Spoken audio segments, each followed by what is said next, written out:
네, 이번엔 정치권 주요 이슈 짚어보겠습니다. 조기현 더불어민주당 법률위 부위원장, 송영훈 전 국민의힘 대변인 나오셨습니다. 안녕하세요. 네, 조금 전 전해드리기도 했는데 국회에서 이해찬 전 국무총리의 영결식이 열렸습니다. 오후에 세종으로 이동을 해서 영면에 들게 되죠? 그렇습니다. 민주화의 이제 거목이기도 하고요. 민주당의 상징, 민주당 그 자체라고 평가해도 부족함이 없을 겁니다. 네 분의 민주당 출신 대통령과 함께 하셨고요. 그리고 이번에도 이재명 정부에서 민주평통 수석 부의장을 맡아서 공무를 수행하는 과정에서 갑자기 이렇게 돌아가셨습니다. 아마 여야 진영을 넘어서 적어도 이해찬 전 총리께서 우리나라 민주주의에 기여한 부분, 그리고 정치에 있어서 해왔던 여러 가지의 어떤 성과 이런 부분에 대해서는 같이 추모하고 공감할 수 있을 것으로 보고요. 한 가지 아쉬운 것은 정권 교체가 성공했고 이재명 정부가 들어섰지만 국가적으로 아직 여러 가지 많은 과제들이 남아 있는 상황에서 전혀 예상치 못하게 너무 빨리 가신 것이 좀 안타깝고 아쉬울 뿐입니다. 네. 이해찬 총리의 명복을 빕니다. 네, 조금 전 민주화 거목이라는 언급도 해주셨는데 정말 진영을 가릴 것 없이 많은 분들이 조문을 이어갔고 또 대통령 내외도 방문을 해서 눈물을 보이기도 했어요. 물론 그렇기는 합니다만 저는 이해찬 전 총리에 대해서 사회장이 반드시 필요했는가 여기에 대해서는 조금 의문을 가지고 있습니다. 그러니까 민주당 쪽 진영에서는 나름대로 거목인 것은 맞습니다. 그런데 우리가 사회장이라고 하려면은 적어도 진영에 관계없이 널리 신망받고 존경받던 분이어야 사회장이 어울린다고 생각합니다. 제가 장례 중에는 가급적 비판을 아꼈는데 오늘 이제 연결식까지 했으니 장례 절차는 일단락됐다고 생각해서 드리는 말씀입니다. 사실은 고인의 가족께서 검소하게 가족장으로 치르겠다라고 했으면 더 좋았을 것이라는 생각이 들고, 그다음에 여권에서는 이해찬 전 총리의 장례를 사회장으로 치르기로 해놓고 오히려 좀 모순적인 행태를 보이고 있다고 생각합니다. 김민석 국무총리는 이 장례 기간 중에 이번 주 월요일 유튜브에서 당대표에는 로망이 있다라는 발언을 했고, 또 정청래 대표가 이끌고 있는 민주당에서는 이 사회장이라고 하는 장례가 치러지고 있다는 것을 빌미로 해서 조국혁 신당과의 통합에 대한 어떤 비판 논의가 봉쇄되는 듯한 모습마저 보이고 있지 않습니까? 이런 것은 전부 다 장례를 정치에 이용하는 모습이기 때문에 그럴 것이면 사회장을 왜 했는가라는 생각도 좀 해보게 됩니다. 네, 장례를 정치에 이용하고 있다 이렇게 언급을 하셨는데 지금 말씀하신 것처럼 사회장으로 치러지고 있어요. 그리고 가장 주목받았던 게 김민석 총리와 정청래 대표가 맞상주 역할을 맡아서 빈소를 비우지 않고 지킨 것이 좀 주목을 받았습니다. 예, 한 가지 추가해서 말씀드리면 사회장이면서 민주평통 수석 부의장이었기 때문에 정부에서 지원하는 정부 차원의 예우란 차원에서 공동 장례로 진행이 되고 있고요. 그렇게 굳이 볼 문제인가라는 생각이 듭니다. 이미 장례 절차가 끝났다고 하더라도 적어도 비판하는 입장에서 이해찬 총리가 갖고 있는 다른 생각이 있을 수 있지만 이해찬 총리에 대해서는 그만한 예우를 받을 만한 충분한 삶을 살아오셨다고 보고요. 좀 말씀드린 대로 이게 시민사회 정당이 장례위원회가 구성이 됐지만 정부 차원에서도 민주평통 수석 부의장이란 지위 때문에 예우를 위해서 같이 공동 장례회가 구성되어 있습니다. 그래서 상임 공동 장례위원장이 김민석 총리고요.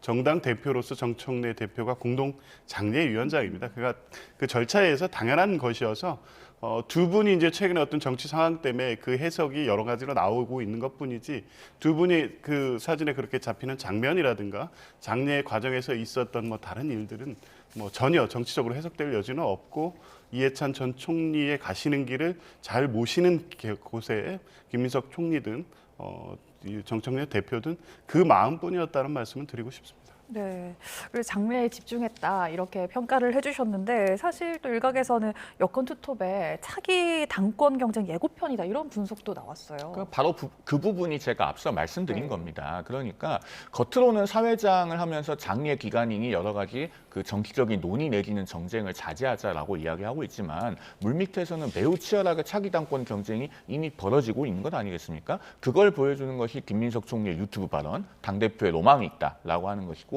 정청래 대표는 당내의 강한 비판에도 아랑곳하지 않고 조국혁 신당과의 합당을 밀어붙이고 있는 부분입니다. 사실 정당과 정당의 합당이라고 하는 것은 당원들이 정말 자발적으로 원해서 아래로부터의 합당이 이루어지는 것이 가장 바람직한 모습 아니겠습니까? 그런데 이 합당은 전형적으로 위로부터의 합당이 이루어지고 있고 결국 그것이 정청래 대표의 차기 당권 도전을 위해서는 이른바 친문계 당원들이라고 평가되는 조국혁신당에 당비를 내는 주권 당원들이 유입되는 것이 유리하다라는 배경에서 나온 것이라고 하는 평가가 상당히 설득력이 있어요. 그러면은 역시 상중이라고는 하지만 결국 김민석 총리와 정청래 대표는 이미 가시적으로 차기 당권 경쟁에 들어섰다고 보이는데 문제는 이런 경쟁이 대단히 정치공학적인 것이지 국민들의 삶과는 아무런 관계가 없다라는 점에서 좀 안타깝다는 마음을 금하기가 어렵습니다. 네, 비판적 의견 제시해 주시기도 했고 또 김민석 총리 같은 경우는 합당과 관련돼서 공개 비판을 하기도 했어요. 어떤 의미로 좀 해석해야 될까요? 진짜 그 뭐 공개 비판이라고까지 볼 문제는 아닌 것 같습니다. 그러니까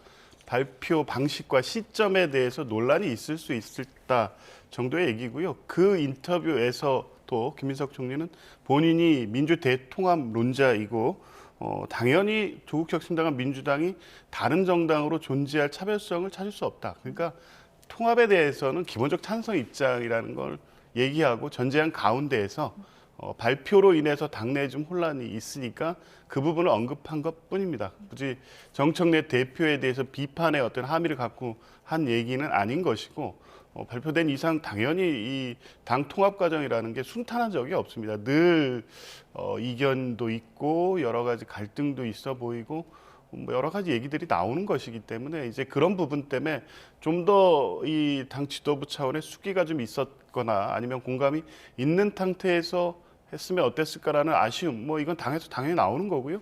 정청래 대표도 역시 이제 그런 부분이 있을 수 있다는 걸 인정합니다. 다만 당 통합이라는 것이 사전에 다 합의한 후에 절차를 거쳐서 할 수 있는 게 아니기 때문에 불가피하게 이제 그렇게 전격적 발표를 할 수밖에 없는 것이고요. 아마 이후에 오늘 장례 절차가 끝나면 여러 논의들이 이제 진행이 될 겁니다. 그리고 뭐 찬반 논의도 있을 수 있고요. 절차와 방시 시기와 관련해서 각 당의 입장이 조금씩 다를 수 있고 각 당의 내부의 또 구성원들 사이의 의견이 다를 수 있습니다. 논의는 시작된 거고요. 그 논의의 시작을 제안한 것이기 때문에 합당에 이르는 과정에서 양당이 거쳐야 될 절차, 최종적으로 당원의 의사를 물어야 하는 절차를 거치면서 저는 이견들이 해소가 될 것으로 보고요.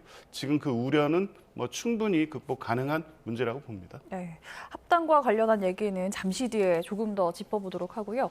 어제는 국민의힘 장동혁 지도부가 빈소를 방문했습니다. 민주당 정청래 대표와 조우하는 장면이 연출됐는데 그 모습 보고 이야기 더 나눠보겠습니다. 옛날에 해보니까 이틀에 2kg씩 빠져. 한식 기간만큼 밥을 먹으면 안 돼. 병원에 그 있어야 되는 거지. 통원 치료 하더라도 나오겠다고 고집을 부리고 나오죠. 목부터.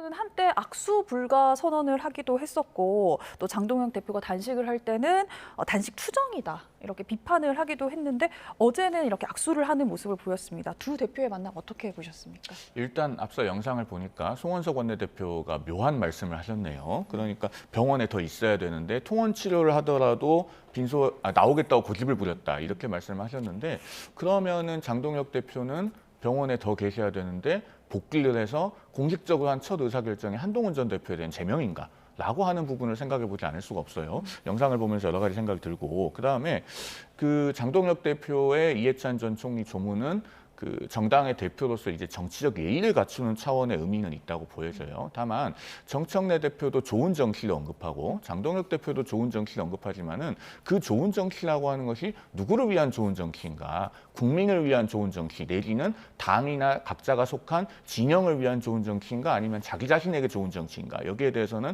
보시는 분들마다 생각이 다를 것으로 보입니다. 정청래 대표 같은 경우도 민주당이 조국혁신당을 합당하는 문제는 지방선거 이후에 진행한다면은 당에는 가장 이익이 극대화될 겁니다. 왜냐하면 지선 이후에는 흡수합당이 가능하다는 분석도 상당히 힘을 얻고 있으니까요. 그럼에도 불구하고 지선 전에 하는 것이 결국 정청래 대표 본인에게 좋은 정치 아니냐라고 하는 것이 비판의 핵심인 것이고 장동혁 대표 같은 경우도 지금 한동훈 전 대표에 대한 제명이라고 하는 것을 끝끝내 결행을 했는데 그것이 과연 국민의힘이나 보수 진영 전체에 좋은 것이냐 나아가서 국민을 위한 좋은 정치에 부합하는 것이냐 아니면 장동혁 대표 개인에게 좋은 정치인 것이냐 여기에 대해서 보는 사람들마다 생각이 다릅니다. 그렇기 때문에 각자가 좋은 정치를 이야기하지만은 국민들께서 보시는 느낌은 많이 다를 것이다라는 생각이 듭니다. 네, 정 대표는 단식 경험을 언급하면서 공감하는 모습을 보이기도 했어요. 예, 그러니까 정치인의 모든 행위가 다 정치적 행위이긴 합니다만 네. 장례라는 어떤 특수한 상황 그리고 최근에 단식을 끝낸 장동혁 대표에 대한 위로와 걱정의 말씀 뭐 이런 것까지 너무 정치적 비판의 의미를 부여할 필요가 있을까 하는 생각을 먼저 들고요. 일단 최근에 뭐 정치 부재 그리고 여야 간의 극한적 갈등이 계속돼 왔습니다. 그 논쟁 자체도 국민들께서 보시기에는 전혀 생산적이지 않죠. 그냥 정치적 대립 관계입니다. 그 과정에서 민생 법안 처리는 굉장히 늦춰지고 있었죠. 근데 최근에 28일 날 여야 합의를 거쳐서 밀려있던 90개 민생 법안이 처리가 됐습니다. 아마 국민들께서 보시고 싶은 장면은 비록 장례식장이었고 형식적인 예우의 자리이긴 했지만 저렇게 여야 당 대표가 만나서 얘기하고 대화하고 어떤 문제를 풀어가는 모습일 겁니다. 이후에 국회에서 저런 모습이 만들어질 수 있지 않을까 싶은 생각이 듭니다. 왜냐하면 뭐 2월 29일에 가장 여야 갈등에 첨예한 대립의 어떤 원인이 됐던 윤석열 전 대통령에 대한 1심 선고가 있고요. 그러면 국민의힘도 어느 정도 이제 그 부분에서 자유로워질 수 있는 여건이 될 수 있지 않나 봅니다. 저는 다른 정치적 측면을 떠나서 계속 이제 국가적으로 여러 어려운 상황이 있고 미국은 이 관세와 관련돼서 또 입장을 바꿔서 여러 압박을 하고 있는 이 상황이기 때문에 적어도 여야가 힘을 합쳐서 해야 될 문제들이 산적해 있습니다. 그 부분만큼은 같이 뭐 대미투자특별법이라든가 뭐 이런 부분에 대해서 여야가 좀 힘을 모아야 될 때고 아마 국민들이 그런 요구를 하고 있다는 점을 아마 당 대표께서 충분히 잘 알고 계실 거로 보고요. 경제하고 싸울 때 싸우더라도 민생과 관련해서 해야 할 일은 해야 된다. 두 분의 저 장면을 보면서 그런 생각이 들었습니다. 네. 이번엔 정치권 상황 한번 짚어보겠습니다.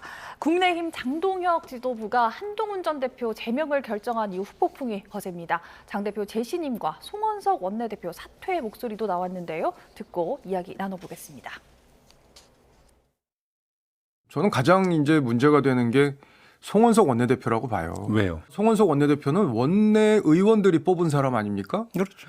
근데 의총 2번 했는데 단 한 명의 의원도 이 제명시켜야 된다고 얘기하는 의원이 없어요. 다 반대했습니다. 결과적으로는 마치 찬반 양론이 의총에서 있었던 것처럼 포장을 하더라고요. 그다음에 본인이 가서 찬성을 했잖아요. 네네네. 그럼 의원들의 절대 다수는 이 제명은 절대 안 된다. 그리고 친윤 핵심 의원들도 야, 이게 제명은 너무 과한 거 아니야? 다 그래요. 원내대표도 장 대표와 함께 사퇴해야 된다고 생각합니다. 전반적으로 지방선거를 지금 이 체제로 치를 수 있냐 없냐를 당원들한테 한번 여쭤보는 게 순리인 것 같아요. 당대표 재신임 투표라든지 이런 것들을 선거 앞두고 당원들한테 정말 허심탄회하게 개혁 방안이라든지 이런 것을 이 지도 체제에서 잘 낼 수 있는가 아닌가를 당원들한테 한번 여쭤보는 작업도 필요하지 않나. 네, 들으신 것처럼 한동훈 전 대표 제명 이후 친한계를 비롯해서 당내 반발이 굉장히 거셉니다. 송원석 원내대표 사퇴 목소리도 나왔는데 이건 어떻게 봐야 될까요? 박정훈 의원이 그 송원석 원내대표 사퇴를 요구한 것은 한동훈 전 대표에 대한 제명이 반헌법적인 속성이 있을 뿐만 아니라 그 과정이 비민주적이다라는 점도 아울러 지적하는 것으로 이해가 됩니다. 그러니까 원내대표는 소속 의원들의 대표잖아요. 그러면은 의원들의 총의를 받들어야 됩니다. 그런데 앞서 박정훈 의원이 말한 영상을 보셨지만은 2번의 의원총회에서 공개적으로 한동훈 전 대표의 제명에 찬성하는 의원의 목소리는 없었다는 것이죠. 그런데 송원석 원내대표는 이번 주 목요일 최고위 의결에서 제명 결정에 찬성표를 던진 것으로 알려져 있습니다. 그러면은 과연 이것이 원내대표가 갖춰야 될 원내의 민주성에 맞는 것이냐? 이 부분에 대해서 중대한 의문이 있는 것이죠. 사실 한동훈 전 대표에 대한 제명은 헌법이 금지하는 연좌제적인 성격이 있고 그리고 헌법이 보장하는 정치적 표현의 자유를 중대하게 침해하는 것이기도 하고 또 헌법이 요구하는 정당의 민주적 운영에도 반하는 것입니다. 그런 반헌법적인 속성 중에서도 특히 비민주적인 부분, 이것을 박정훈 의원이 지적한 것이고 이러한 그 한동훈 전 대표 제명에 대한 비판의 목소리는 단지 박정훈 의원이나 이른바 친한계라고 불리는 국회의원들에만 국한되는 것이 아니죠. 오세훈 서울시장도 제명 결정 직후에 장동혁 대표의 즉각적인 사퇴를 요구했고 대안과 미래에서도 지금 의원총회 소집을 요구했고 또 원외당협위원장들도 장동혁 대표 사퇴를 촉구하고 있습니다. 이런 목소리가 앞으로도 이어질 가능성이 높기 때문에 여기에 대해서 장동혁 대표도 그렇고 송원석 원내대표도 그렇고 정치적 책임에 걸맞는 응답성을 보여야 되지 않을까 하는 생각이 듭니다. 네, 말씀하신 것처럼 사퇴 목소리도 이어지고 있는데 이렇게 장 대표에 대한 비토 여론이 높은 이유는 뭘까요? 뭐 한동훈 전 대표 측 입장에서는 당연한 거죠. 적어도 정당사에서 현직 당대표가 전직 당대표를 당원 게시판에 글 같은 정도의 사유로 제명하는 사례는 아마 없을 겁니다. 과거에도 없었고요. 뭐 충격적인 사건이라고 볼 수도 있습니다. 특히 국민의힘 구성원, 뭐 한동훈 전 대표 본인도 그렇고 지지하시는 다른 의원들이나 당원들은 당연히 그런 생각이 들 겁니다. 그러면 이런 비정상적인 결정에 대해서 장동혁 대표에 대해서 책임을 묻는 것은 뭐 여론이 있을 수밖에 없는데 저는 뭐 민주당 입장에서는 뭐 국민의힘 당내 상황에 사실 크게 관심은 없습니다. 그러니까 이런 상황 자체가 매우 비정상적인 것이고 전체적으로 정당 민주주의에 역행하는 것이기 때문에 과연 어떻게 결론 날지를 지켜볼 뿐이고 결국 뭐 국회에서는 여야가 협력해서 풀어야 될 문제가 있기 때문에 그건 당내 사정이라는 게 기본 인식이긴 하지만 적어도 뭐 이 상황에서 장동혁 대표든 한동훈 대표든 그리고 같이 양측의 입장에서 대립하고 갈등하고 지금 쏟아내고 있는 무성한 말들이 과연 국민들의 삶과 얼마나 관련이 있을까라는 생각이 듭니다. 그러니까 지금 벌써 1년째 사실 이 논쟁이 국민의힘에 계속되고 있고요. 그 과정에서 사실 책임 있게 여야가 풀어야 될 문제들은 외면돼 왔습니다. 이제 이 상황을 끝낼 때도 됐고 과연 누구의 승리로 끝나는 건지는 모르겠지만 어쨌든 국민의힘의 정치도 정상으로 돌아와야 된다 이런 말씀만 드립니다. 네. 친한계 의원들 같은 경우는 보수 성향 유튜버 고성국 씨에 대한 징계 요구서를 서울시당에 제출을 하기도 했습니다. 한 전 대표 제명에 대한 맞불 성격으로 봐야 될까요? 저는 이 문제를 단순히 어떤 맞불이나 미러링 차원으로 봐서는 안 된다고 생각합니다. 왜냐하면 이것이 한동훈 전 대표에 대한 제명의 본질이 무엇이냐와도 연결되는 것인데요. 사실은 이른바 당원 게시판 사건이라고 하는 것은 한동훈 전 대표를 제명해서 축출하기 위한 빌미에 불과한 것이고 본질적으로는 대한민국 보수정당 안에서 반헌법과 헌법 간의 대결이 있다고 봐야 됩니다. 그러니까 비상계엄 국면에서 계엄을 막고 나아가서 그것을 바로잡기 위해서 노력했던 한동훈 전 대표 그리고 한 전 대표와 결을 같이 하는 정치인들의 일군의 그룹이 있고 다른 한편으로는 이 계엄 후의 탄핵이라고 하는 것을 정서적 감정적으로 받아들이기가 상당히 어려울 수 있지 않습니까? 그런 지지층을 기반으로 하면서 헌법에 반하더라도 아랑곳하지 않겠다고 하는 반헌법적인 정서를 기반으로 하는 정치인들이 존재하는 거예요. 그 안에서 대결이 벌어지면서 지금 반헌법적인 입장에 서 있는 사람들이 어떻게 보면 장기적으로는 헌법을 이길 수 없기 때문에 당 밖으로 한동훈 전 대표를 비롯해서 이렇게 헌법을 존중하려고 하는 정치인들을 축출하려는 시도가 있는 것이다. 이렇게 봅니다. 그리고 고성국 씨에 대한 징계 청구는 바로 그 연장선상에서 고성국 씨가 하고 있는 반헌법적인 발언과 윤어게인적인 시도의 핵심이 있는 거예요. 그러니까 고성국 씨가 전두환 씨의 사진을 국민의힘 당사에 걸자라고 하면서 피를 거의 흘리지 않은 이라고 하는 표현도 썼는데 그 발언 뒤에 어떤 내용이 이어지냐면 윤석열 전 대통령의 사진도 국민의힘 당사에 걸자고 합니다. 그러면은 이것은 노골적인 윤어게인 아닙니까? 그런데 윤 전 대통령의 사진을 당사에 걸자고 주장하려면은 논리적 일관성을 위해서는 전두환 씨 사진도 걸 수 있어야 돼요. 이것이 바로 윤어게인 시도의 반헌법적인 속성입니다. 그렇기 때문에 이 징계 청구는 단순히 한동훈을 쫓아냈으니까 그럼 고성국도 쫓아내 이게 아니고 반헌법 대 헌법의 대결에서 헌법이 반헌법의 문제점을 지적하는 그런 차원으로 이해되는 것이 맞다고 봅니다. 네. 친한계 내에선 그 오세훈 서울시장이 그 사퇴를 얘기한 만큼 다음 표적이 될 수도 있다. 이런 얘기가 나오는데 어떻게 보세요? 그 부분은 친한계 내부에서 지적을 하고 있는 것이 아니고요. 고성국 씨가 운영하고 있는 유튜브에 실제로 올라온 내용입니다. 그 영상 제목이 뭐라고 되어 있냐면 한동훈과 함께 보내야 할 오세훈이에요. 그러면은 노골적으로 다음 타겟을 오세훈 서울시장으로 지목한 것이다 이렇게 볼 수 있습니다. 그런데 이게 공당에서 조금 본인과 생각이 다르거나 결이 맞지 않거나 혹은 정치적 반대파라고 해서 계속 제명해서 찍어내고 축출하는 정치라는 것이 온당한 일입니까? 이것이 헌법이 요구하는 공당의 모습이 아니거든요. 우리나라 공당들은 국민의 혈세로 막대한 국고 보조금을 받고 있습니다. 당원들의 당비로만 운영하는 게 아니에요. 그러면은 공당은 가치를 대변해야지 특정한 사람 또는 집단의 사익만 대변해서는 안 됩니다. 더더군다나 그것이 윤어게인으로 상징되는 반헌법적인 시도여서는 더더욱 안 되는 것이에요. 그런 점에서 이 오세훈 시장에 대한 찍어내기 시도 역시 친한계에서만 우려를 하는 것이 아니고 대한민국의 보수 정당이 건강하게 헌법적 가치를 존중하는 방향으로 가야 된다라고 하는 공통 분모를 갖고 있는 분들은 널리 우려하고 있는 바라고 생각됩니다. 네.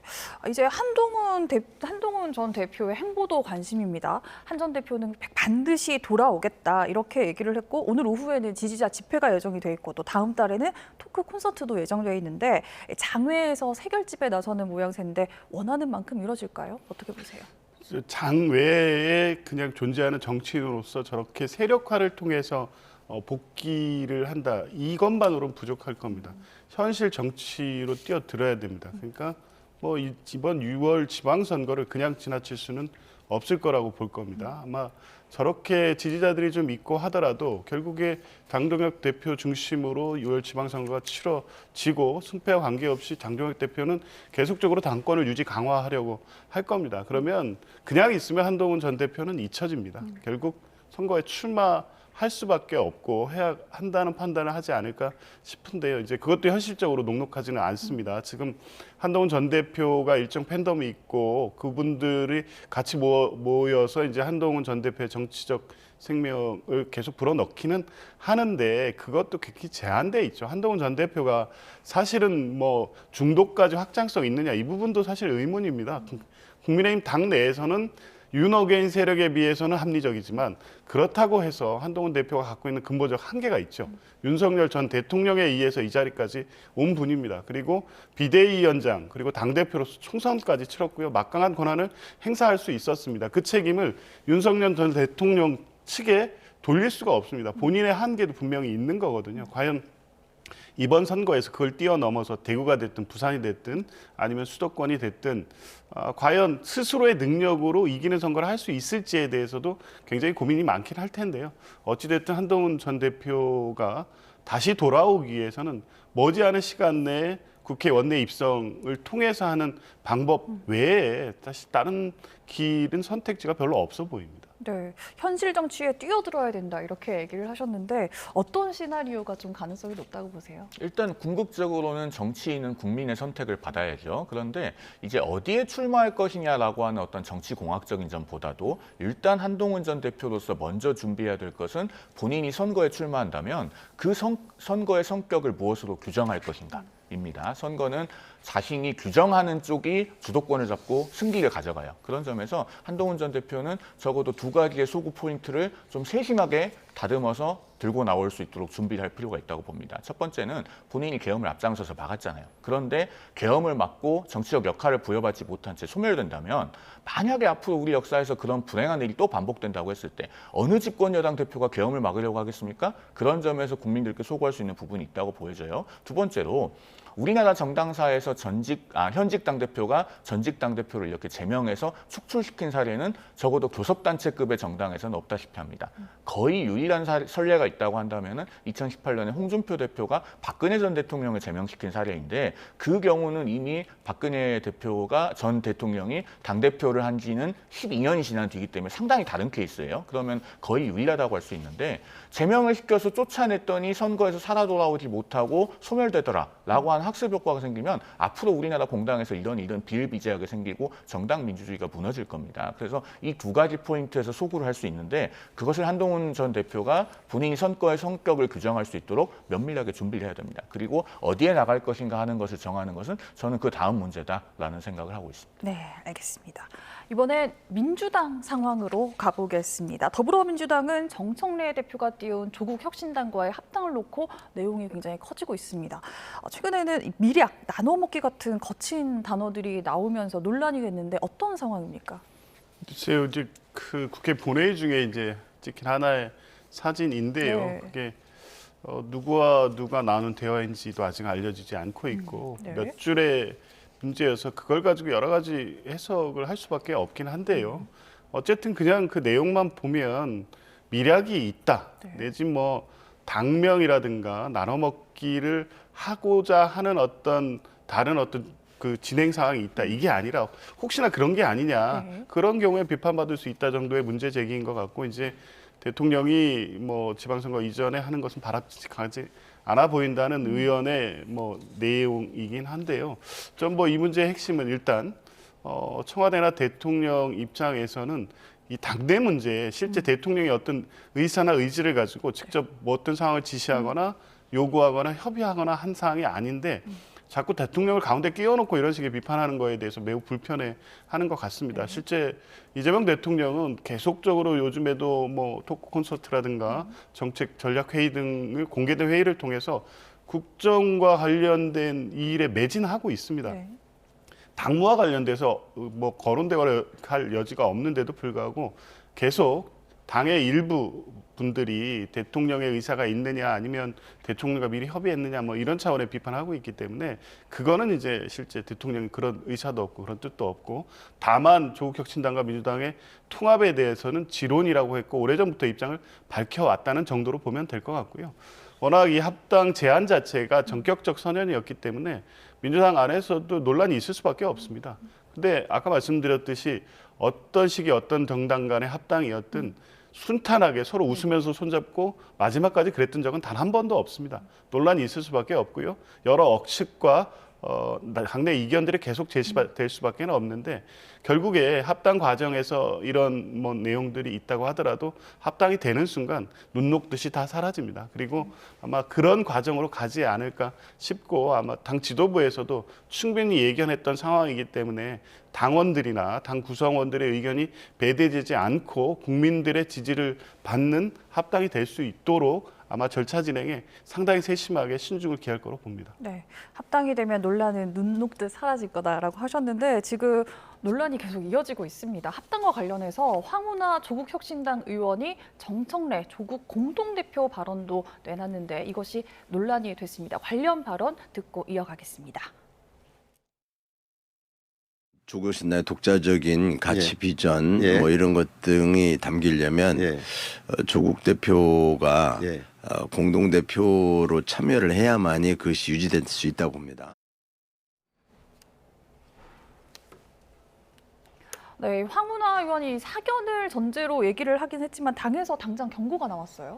뭐 표면적으로 경고는 했는데요. 사실은 그런데 조국혁신당에서는 황운하 의원의 저런 발언을 진짜로 불편하게 받아들일까? 저는 그런 생각이 듭니다. 왜냐하면은 당대당 합당을 하는데 아무런 그 이면의 조건도 없을 리가 없다고 저는 생각을 해요. 왜냐하면은 지금 지방선거를 앞두고 있지 않습니까? 그러면 조국혁신당 입장에서는 자당 출신의 지방선거 출마자들이 민주당과의 합당 이후에 얼마나 공천을 받을 수 있느냐라고 하는 건 대단히 현실적인 문제입니다. 그런 부분에 대해서 논의가 없을 수가 없어요. 그리고 황운하 의원이 표면적으로는 조국 대표가 공동대표를 맡아야 된다라고 라디오에서 주장을 했지만 조국혁신당 의석수는 12석이고 민주당의 의석수는 162석입니다. 13배가 넘게 차이가 나는데 정말로 공동대표를 할 수 있을 거라고 생각해서 저런 말을 하진 않았을 거예요. 황운하 의원이 초선도 아니고 그래도 재선 의원입니다. 그러면은 아마 정말로 염두에 두고 있는 것은 합당 과정에서의 지분 보장이 아니겠는가라고 하는 합리적 의심이 충분히 가능해요. 그리고 이런 부분이 나오니까 결국에는 모 국무위원과 민주당 의원 간의 텔레그램에서도 미락서를 타격해야 된다라고 하는 이야기까지 나왔는데 결국 이게 보여주는 것은 앞서 조 변호사님께서 말씀하셨던 것처럼 합당을 하고 나면 모든 갈등이 눈 녹듯이 사라지는 것이 아니라 오히려 합당 이유가 더 문제라는 걸 보여줍니다. 벌써부터 이렇게 미락설 같은 것을 놓고 갈등이 벌어지고 있는 상황에서는 합당 이후에 교통정리를 하는 게 훨씬 더 힘들어요. 우리 정당사에서 합당 역사를 봐도 2014년에 민주당과 새정치연합이 합당했을 때, 2018년에 국민의당과 바른정당이 합당했을 때, 그리고 2020년에 자유한국당과 새로운 보수당이 합당했을 때 각각 진보, 중도, 보수에서의 합당 사례입니다만 모두 다 합당 후에 공천과 같은 교통정리가 훨씬 더 어려웠다는 점을 말씀드립니다. 네, 아까 저희가 말씀드렸던 텔레그램 발언에서도 보면 혁신당의 경고문이 첨부가 됐었어요. 그래서 이걸 근거로 해서 물밑 거래를 한 건 아니냐 이런 의혹이 제기된 거죠. 제가 아는 한도 그렇고 확인된 사실로도요. 물밑 거래라는 건 없습니다. 미락도 없고요. 실제 정청래 대표하고 조국 대표께서 만난 시간도 매우 짧았습니다. 그리고 협의한 내용도 그 정청래 대표가 실제 발표한 내용 딱 거기까지라는 겁니다. 지금 어떤 당 대표를 공동 대표로 할지 아니면 지방선거의 지분 거긴 논의하지도 않고요. 그런 방식으로 논의가 진행돼서도 안 된다고 봅니다. 최근 한 여론조사를 보면 일반 국민들은 합당에 대해서 아직 탐탁치 않게 생각하는 부분이 있습니다. 이런 상황에서 이 합당 과정을 민주 진보 진영이 더 크게 하나가 돼서 이재명 정부의 성공 또 국민의 삶을 개선하기 위한 긍정적 합당이 되기 위한 과정으로 비춰지지 않는다고 하면 지방선거에서 또 냉정한 평가를 받을 수밖에 없기 때문에 이 과정을 정치적 거래처럼 비춰지게 해서는 안 된다는 것에 대해서 정청래 대표든 조국 대표든 분명히 인식하고 있고요. 그래서 황운하 의원의 저 발언에 대해서도 조국 대표가 강력하게 경고를 했습니다. 아마 다른 의원들의 개별적 발언도 그런 방식으로 마치 정치적 거래가 있고 사전에 어떤 약속이 있는 것처럼 하는 뭐 문제제기나 비판은 앞으로 뭐 지도부가 잘 관리해야 될 거고요. 다시 한번 말씀드리지만 미락은 없었고 그 메시지는 혹시 미락이 있다면 그리고 거래 나눠 먹기식으로 한다거나 특히 민주당 입장에서는 당명을 변경하거나 이런 거는 수용을 하지 않아야 된다는 어떤 내부의 의사소통과 의견의 정도의 얘기지 이 지금 이번 합당 제안 과정에서 그런 게 있었다는 사실을 암시하는 내용은 아니라는 부분을 말씀드립니다. 네, 물밑 거래는 없다라고 굉장히 단언해 주셨는데 민주당에서도 사실 강한 유감의 목소리가 나오고 있습니다. 이게 합당 신경전이나 그런 기싸움으로 봐야 되는 부분일까요? 그렇죠. 아까 뭐 말씀드렸지만 당 안에서도 여러 스펙트럼이 있을 겁니다. 합방 자체를 반대하는 분도 소수 있을 수 있고요. 시기적으로 맞느냐는 문제 제기가 있을 수 있고요. 정청래 대표가 제안 발표 방식도 적절하지 않았다는 문제 제기 여러 가지 형식이 존재합니다만 주류적 의견은 조국 혁신당과의 합당은 불가피하고 필요하다라고 보고 있습니다. 왜냐하면 당장의 어떤 지방선거의 유불리를 떠나서 이 당이 사실 당을 달리해야 될 차별성이 크지 않고 특히 각 당이 이렇게 존재하고 지방선거를 따로 치렀을 경우 그리고 그 결과에 따라서 또 일부 경쟁하고 갈등하는 관계가 어느 정도 긴장 관계로 계속 유지될 겁니다. 이게 이재명 정부에 도움이 될 것이냐? 그렇지 않다고 봅니다. 이게 생산적 경쟁이라는 게 잘 안 될 수가 있고 대통령이 지금은 뭐 국민적으로 많은 지지를 받고 있고 국정 운영의 추동력을 받을 만큼의 국민적 여론 지지가 있습니다만 또 흔들릴 때도 있을 겁니다. 그때 이 여당 진영이 다른 당을 하고 있다면 그게 오히려 국정 운영의 동력을 깎아먹는 상황으로 이어질 가능성도 있기 때문에 장기적으로 봤을 때 이재명 정부의 성공 그리고 더 나아가서 민주당 정부의 정권 재창출을 위해서는 지금 합당이 필요하다는 쪽으로 정리될 가능성이 높고요. 아마 정청래 대표나 조국 대표가 일단 제안 선언을 하고 당내 의견을 모아서 최대한 빨리 합당 절차를 완료하자고 한 것도 그 부분에 대한 문제의식에 합의가 있었기 때문이라고 봅니다. 네, 장기적인 필요성에 대해서 언급해 주셨고 또 조금 전에 여론조사에 대해서 잠깐 언급해 주시기도 했는데 여론조사에서는 양당 합당을 부정적으로 보는 시각이 더 많은 것 같아요. 여론 움직임 어떻게 보십니까?